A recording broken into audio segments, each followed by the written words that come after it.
अस्सलाम वालेकुम दोस्तों, छा हाल आहे? ठीकु आहियो? उमेद आहे तव्हां खैर सां हूंदा।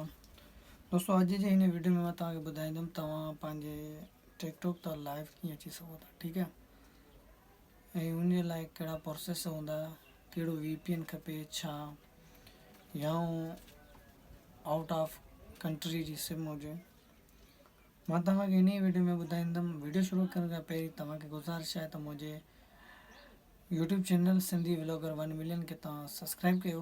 अगर तव्हां मुंहिंजो वीडियो ही फेसबुक पेज ते ॾिसी रहिया आहियो त मुंहिंजे पेज खे ज़रूरु फॉलो कयो ऐं लाइक कयो, वीडियो खे शेयर ज़रूरु कयो। सो दोस्तों, हाणे हलूं था मोबाइल जी स्क्रीन ते, वधीक तव्हांखे उते ई था ॿुधायूं। दोस्तों, फाइनली मोबाइल जी स्क्रीन ते तव्हांखे मां ॾेखारींदुमि। ठीकु आहे दोस्तों, ऐं छो त मूं वटि इंटरनेट तमामु स्लो आहे, हुनजी वजह इहा त जीअं मौसम जी सूरताल ख़राबु आहे, ऐं मौसम जीअं बारिश जो सिस्टम ईंदो आहे त असां वटि इंटरनेट जी सर्विस ऐं बाक़ाइदे कॉल जी सर्विस बि अवेलेबल कोन हूंदी आहे। ठीकु आहे दोस्तों, सो मां तव्हांखे हिन ई वीडियो में ॿुधाईंदुमि तव्हांखे छा करणु खपे। ठीकु आहे दोस्तों, मां तव्हांखे ॿुधाईंदो हलां त तव्हांखे पहिरीं ॻाल्हि इहा आहे त तव्हां अगरि VPN ते इस्तेमालु कयो था त बेस्ट VPN जेको आहे सुपर VPN आहे, जंहिंमें तव्हांखे मुख़्तलिफ़ कंट्रियुनि जी लोकेशन मिली वेंदी। अगरि तव्हांखे ऑफ मतिलबु त कंहिं ॿाहिरी मुल्क जी सिम खपे त उहा तव्हांखे हाणे मार्केट में तमामु इज़ीली मिलनि पियूं। सो मां VPN ते कोन हलाए सघंदुमि, छो त मूं वटि सिम मौजूदु आहे, ऑफ कंट्री जी मूं वटि सिम मौजूदु आहे। उनजे करे मां तव्हांखे हिन ई वीडियो में बाक़ाइदे तव्हांखे पंहिंजी ऐं हुनजो प्रोसेस छा आहे। तव्हांखे पहिरीं ॻाल्हि त तव्हांखे 1000 फॉलोअर्स लाज़मी हुजनि लाइव जे लाइ। ठीकु आहे, भली तव्हांजो पाकिस्तानी टिकटॉक ते हुजे या पाकिस्तानी अकाउंट हुजे। ठीकु आहे, मूं वटि त मुख़्तलिफ़ अकाउंट आहिनि, ऐं मूं वटि UK जो अकाउंट बि आहे ऐं पाकिस्तानी अकाउंट बि आहे। ठीकु आहे दोस्तों, सो हलूं था हाणे वधीक मां तव्हांखे ॾेखारींदो हलां। ठीकु आहे, हाणे हीअ आहे मुंहिंजो अकाउंट आहे, मां हिते क्लिक करे। ठीकु आहे दोस्तों,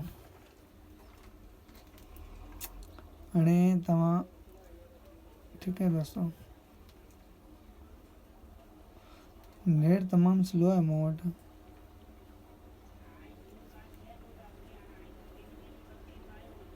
दोस्तों, ही तव्हां पाण ॾिसी सघो था साम्हूं लाइव वारो ऑप्शन हीअ आहे। ठीकु आहे दोस्तों, हीअ जेको आहे लाइव वारो ऑप्शन आहे। ठीकु आहे, ऐं तव्हां हीअ ॾिसी सघो था सिम जेकी आहे उहो हीअ ॾिसी सघो था न, हीअ UK जी सिम आहे। ठीकु आहे, ऐं मूं वटि तव्हां हीअ ॾिसी सघो था गो लाइव। ठीकु आहे, ठीकु आहे, हाणे मथां मुंहिंजो टाइटल लिखियो पियो आहे मैच खेलो मेरे साथ। ठीकु आहे दोस्तों, सो हिन तरीक़े सां तव्हां पंहिंजो टाइटल बि लिखी सघो था। हीअ कैमरा आहे ऐं हीअ फेट आहिनि, सेटिंग आहे मुख़्तलिफ़, ऐं वधीक तव्हां बहितर हिन खे नमूने सां ॾिसी सघंदो या नमूने सां सेटिंग करे सघंदो। फ़िलहालु त मां हिन खे काफ़ी चकर लाइव आयो आहियां, ऐं जीअं पहिरीं मां पंहिंजो प्रूफ कयो हलाए चेक कयो तॾहिं मां तव्हांखे ॿुधायो आहे। ठीकु आहे, ॿुधाईंदो हलां।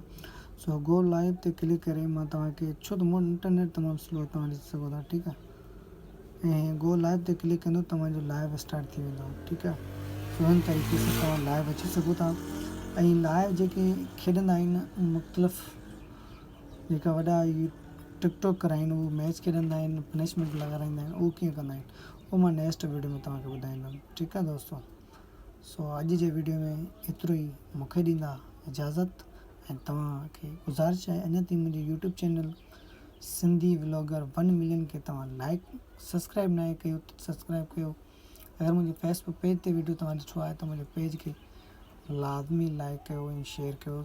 शेयर करण सां तव्हांजा पैसा न आहिनि ज़ाया न थींदा, सिर्फ़ु असांजो इहो ई भलो थींदो आहे त कुझु असांजे चैनल ते व्यूज़ अची वेंदा। ठीकु आहे दोस्तों,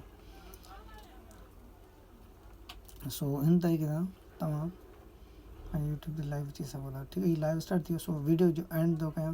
सो नेक्स्ट वीडियो जे लाइ अल्लाह हाफ़िज़।